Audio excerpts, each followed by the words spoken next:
The very first American education law was written by the Puritans of the Massachusetts Bay Colony in 1647. The Old Deluder Act required that any community, upon reaching a population of 50 families, hire a teacher. When the community grew to 100 households, they were then to build a school building. The Puritans understood the need for literacy, particularly to enable all citizens to be able to read the Scriptures for themselves in order to withstand the devil, or that old deluder Satan. The Old Deluder Act of 1647 predated the founding of America as a nation by more than 100 years, so it was not obviously an example of national government involvement in education.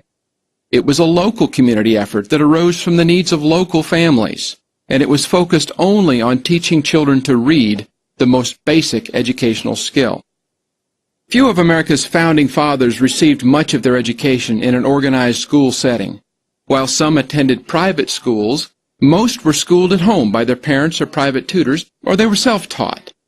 Ben Franklin, for example, started school at the age of 8, then came home when he was 10 to assist in his father's business, and he learned mostly from his father, who, by the way, had very little or no formal schooling. Washington attended school for only 2 years, then taught himself. Jefferson studied with a private tutor. This was the early American pattern. Yet, as John Adams remarked in 1765, a native of America who cannot read or write is as rare an appearance as a comet or an earthquake. Schooling continued to be available for all who wanted it and pursued it.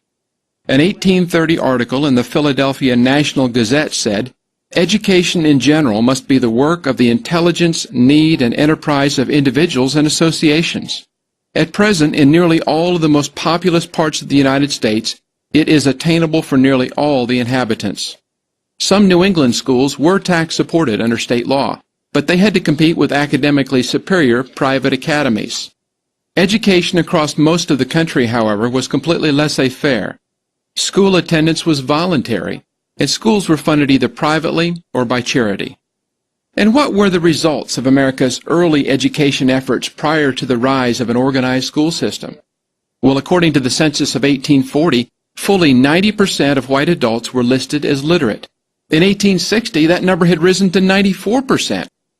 By way of comparison, a 1993 U.S. Department of Education study showed that only 50% of American adults were moderately literate. In the early 1800s, changes in Europe led to state control of education there. Educational elites and intellectual leaders in America, particularly the Harvard Unitarians and followers of Robert Owen, were attracted to the idea, believing that placing all children in a centrally controlled institutional environment under the direction of the state would lead to a perfect society. It was the beginnings of socialism, even before the term was invented. These early American socialists were attracted to what was happening to education in Germany. The Prussian public school system had everything that they wanted: full state funding by involuntary taxation, teachers trained by the state, a standard state-prescribed curriculum, age-segregated classrooms with military-like discipline, compulsory attendance laws enforced by truant officers, and effective ways to keep independent-minded parents in check. Promoted first in liberal churches in New England, universal public education following the Prussian model soon became viewed as the best way to preserve America's Protestant majority from a flood of Catholic immigrants. Protestant denominations joined together on the basis of what they shared in common, hence the term common schools. But many did not realize that much of what they agreed to had a very different purpose, one that they would only begin to understand over a century later. And interestingly, after the American Civil War, Northern bankers and industrialists brought the Prussian model of schooling to the defeated South. Horace Mann, known as the father of American public education, oddly enough did not start out with any particular interest in education. His teaching experience was limited to 2 years as a tutor at Brown University just after his graduation from there. He went on to become a lawyer, then to serve in the Massachusetts state legislature. After his election in 1836, Massachusetts Governor Edward Everett set out to remake his state's education system after the Prussian model. As president of the Senate, Horace Mann led the passage of a new law that Everett wanted to allow him to appoint a state school board, effectively taking control of local schools out of the hands of local officials and placing it in the hands of the state. Everett then appointed Mann as the secretary of the new Massachusetts State School Board. Mann took on his new job with the zeal of a missionary, and he regarded the transformation of education into a state-controlled, tax-supported bureaucracy as a mission. Supported by wealthy, influential friends, Mann focused with the zeal of a martyr on the task of perfecting the human race and creating heaven on earth through universal state-run education. Abraham Lincoln had said, "The philosophy of the classroom in this generation will be the philosophy of politics, government, and life in the next."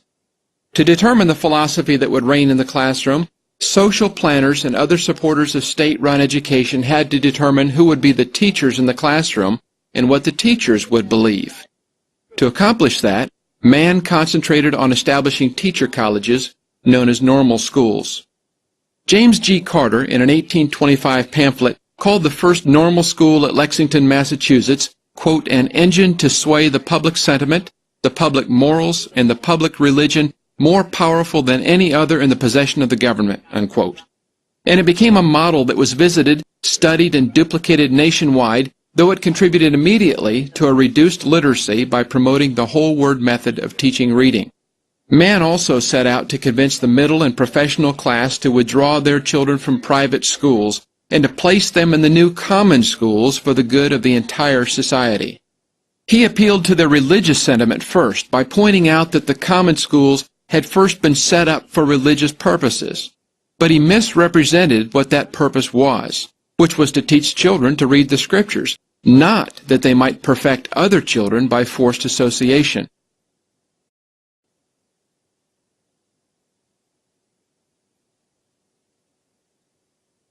Nevertheless, many parents bought the statist argument that their duty to their community was more important than their duty to their children, and the purpose of public schools as instruments of social change first and academics second was quickly established.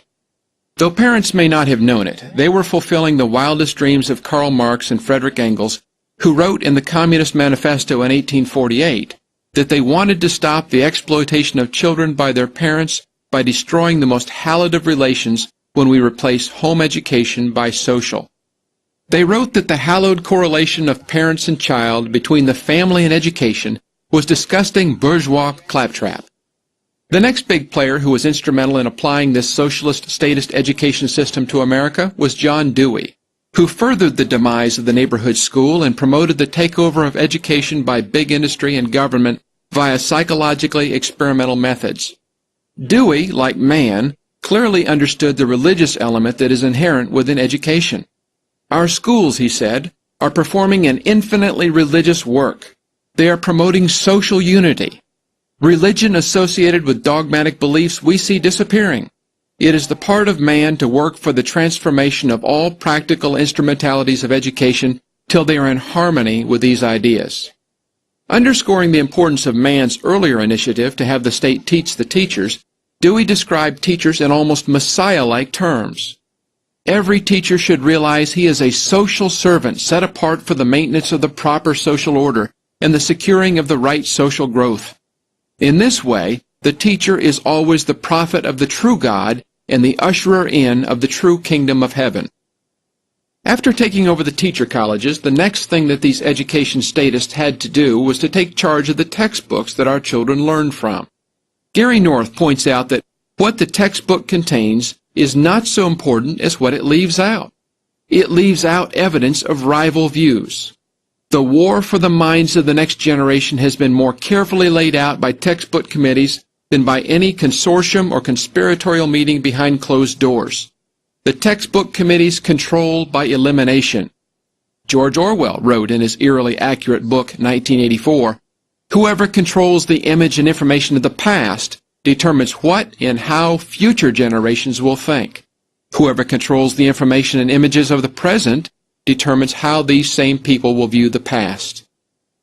Lester Frank Ward, the father of American Central Planning, who called education a systematic process for the manufacture of correct opinions, laid down the design template for school textbooks using this exclusion method. Our minds, he said, resist coercion to change our deep-seated opinions. But if educators, particularly those who wrote the textbooks that all schools would use, would eliminate any mention of competing ideas, nothing would be left in our minds but those opinions that the educators want us to have. And what ideas did those educators want us to have? Why, that there's nothing more important for us to learn while we are young than that which is necessary for us to go out, get a good job, and become productive members of society. Elsewhere in this course, you learn about a group of politicians, bankers, and businessmen who met in secret in 1913 on Jekyll Island, and how that meeting quite radically changed life in America. At around the same time as that fateful visit to Jekyll Island, many of these same players who gave us the Federal Reserve System were involved in other business ventures besides banking. They realized that they needed a cooperative, submissive, and well-trained workforce in order to accomplish their goals. Schools, then, were to play a vital role in producing these workers. In 1917, another meeting took place involving many of the same players, names like Rockefeller and Carnegie, that just as radically changed life and lifelong opinions in America by altering the direction of government-controlled schooling. This group, the Education Trust, included not only big players from the world of finance and big business, but also from the world of education. Names like Harvard and Stanford and the National Education Association. And their purpose, according to British evolutionist Benjamin Kidd, was to impose on the young the ideal of subordination.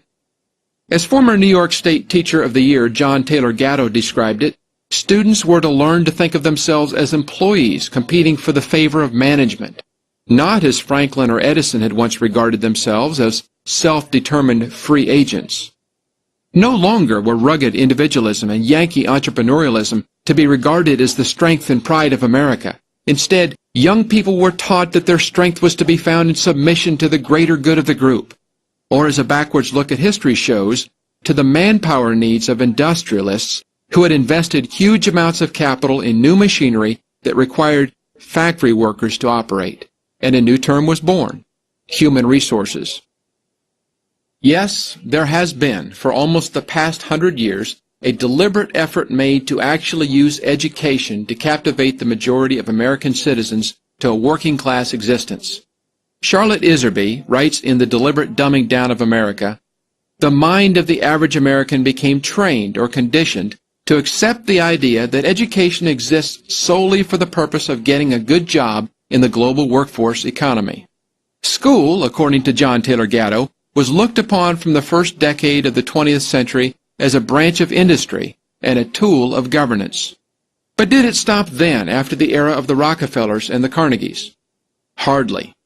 The U.S. Department of Labor under the first Bush presidency released a statement that said, "All schools must bend single-mindedly to the task of socializing a skilled workforce." So the history of education in America tells a story of the takeover of our schools, first by socialists who saw government as the way to assure universal compliance with their plan to perfect mankind and to produce a heaven on earth, and then by big business and banking interests who saw the government-controlled schools as a means to always have a willing and compliant workforce.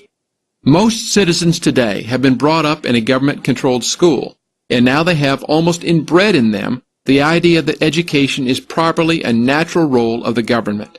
The government certainly wants us to continue to think that way, for it believes that it also has a vital role to play in educating our children. According to Stanford University political science professor Rob Reich, the state has an independent interest in education for citizenship that may not be shared by parents. What is that independent interest? Well, the U.S. Department of Education says that education is a means to achieve important economic and social goals of a national character. The economic goals are to satisfy the demands of industry by keeping a steady stream of workers graduating and flowing into the world's widget factories. The social goals, which remember were the first reason given to bring the schools under the control of the state, are to satisfy the social liberals among us who believe in the perfectibility of man and the attainment of a heaven on earth. Remember, according to Senator Hillary Rodham Clinton, it takes a village to raise a child. And if some other member of the village has a different opinion about what we should do with our children and their education and upbringing, we could well be outvoted. But we already are being outvoted. According to William Sewell, professor of education at the University of Virginia, each child belongs to the state. What is the state's goal for the education of our children? Professor Sewell identified it when he described the purpose of education as, quote, the training of citizens for the state so the state may be perpetuated, unquote. Just as it takes trained human resources to keep an industry alive, so it takes trained cooperative subjects to keep the state alive. State control of education is not some new plan that was just formulated yesterday. It's been around quite a while, and it is certainly not unique to America. And it was not found only in Germany before it was brought here. Fascist dictator Benito Mussolini of Italy also had a pretty good handle on state-run education when he said, "At every hour of every day, I can tell you on what page of which book each schoolchild in Italy is studying." And whether or not we as parents like the idea of the state dictating what our children should learn and controlling how our tax dollars are spent that pay for this education, that is exactly the program that is now being carried out in every tax-supported school in America. Professor Reich sees three parties with an interest in education: the parents, the state, and the child himself. But he says that parental authority must end when its exercise compromises the development of minimal autonomy in children. If parental authority over education does not conduce to the self-sufficiency and independence of their children, the state must step in and ensure such outcomes. This is the statist view, that in the education equation, only the state is sovereign.